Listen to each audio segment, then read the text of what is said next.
Pernah merasa gampang lapar, sulit merasa kenyang, kemudian sulit turun berat badan, obesitas yang membandel jadinya, gampang stres, haid yang tidak teratur, atau bagi kamu yang pria mengalami disfungsi ereksi, kemudian perut yang membuncit. Bila kamu mengalami hal itu tandanya hormon di dalam tubuhmu sedang kacau. Dan ada satu hormon yang mencetuskan kekacauan ini, yaitu hormon insulin. Ketika terjadi insulin resisten, maka dampaknya tidak hanya pada insulin itu sendiri, tetapi juga pada berbagai macam hormon. Opini saya Dr. Roy kali ini akan membahas masalah resistensi insulin yang mengacaukan banyak hormon. Ketika hormon kita kacau, maka tubuh kita juga akan terjadi kekacauan, terjadi banyak kerusakan dan gangguan fungsi dari tubuh kita ini. Dan itu tentu saja akan menimbulkan berbagai macam penyakit, terutama penyakit-penyakit kronis, ya, yang akan membuat kamu menderita tentunya. Oke, kita akan bahas berbagai macam hormon yang terganggu akibat berulahnya insulin ini, yang disebut sebagai kondisi resistensi insulin. Ya. Yang pertama, yang terkena dampak adalah hormon leptin. Hormon leptin itu adalah hormon kenyang. Leptin jadi tidak efektif, ya. Produksinya banyak leptinnya ketika insulin resisten, ternyata itu juga memicu resistensi terhadap leptin. Ya.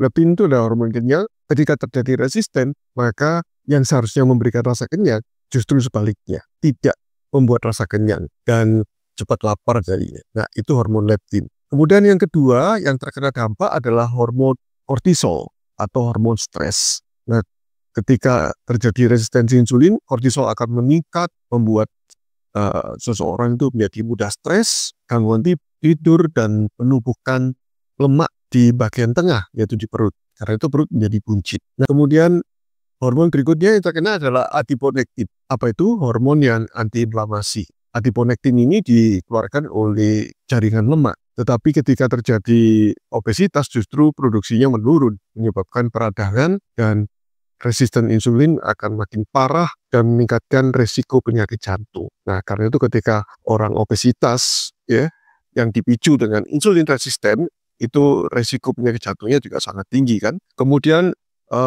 hormon testosteron dan estrogen atau hormon seks pada wanita bisa menyebabkan PCOS, polycystic ovarium syndrome, kekacauan menstruasi dan timbul jerawat, bahkan juga timbul bulu-bulu halus di tubuhnya.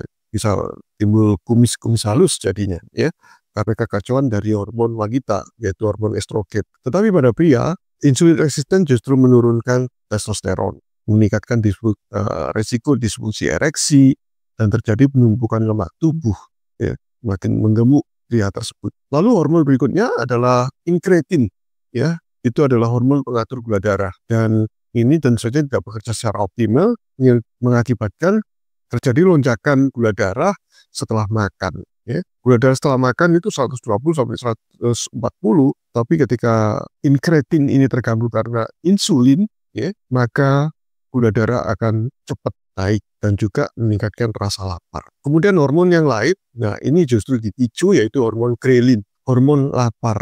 Karena itu tadi di awal saya sebutkan kalau kamu sulit mengendalikan selera makanmu, maka kemungkinan grelin ini akan dominan jadinya. Grelin meningkat tak terkendali menyebabkan ngidam makanan manis dan junk food terus-terusan. Ya, ingin rasa manis yang ingin dimakan terus-menerus jadinya.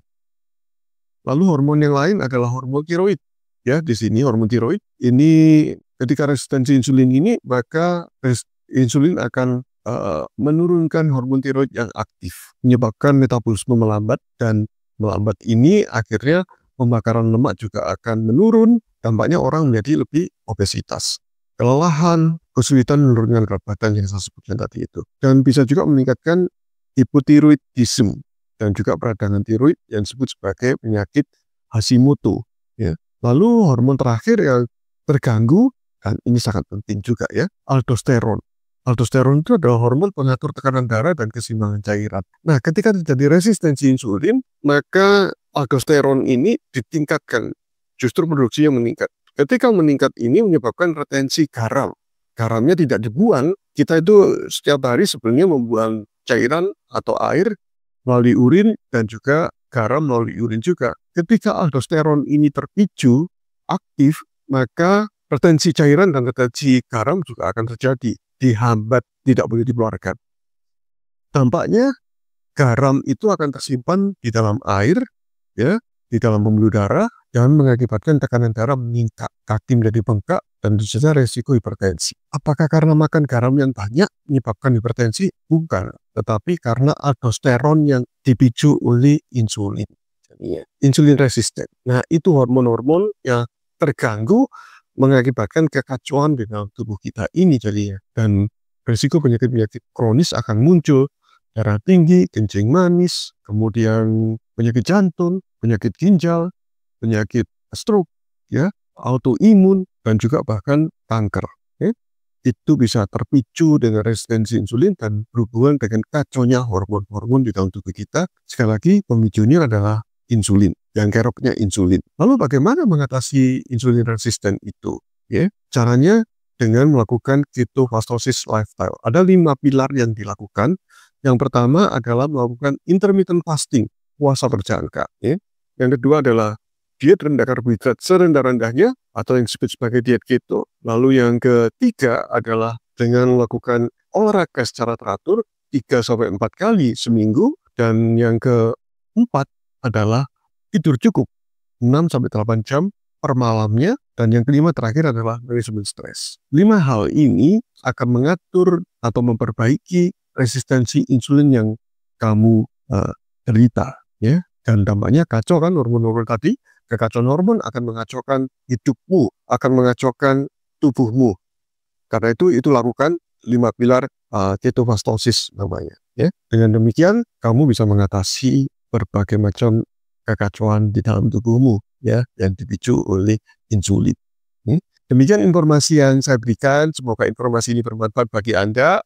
Bila informasi ini bermanfaat, jangan lupa bagikan kepada yang lainnya juga, supaya kebaikan ini bisa terus didengungkan, ya, sehingga banyak orang yang menjadi lebih sehat lagi. Bukan hanya saya dan kamu yang sehat, tetapi banyak orang juga menjadi sehat. Terima kasih sudah menyaksikan tayangan kali ini. Salam sehat dari saya, Dr. Oi. Stay healthy. Jangan lupa ikuti terus tayangan berikutnya.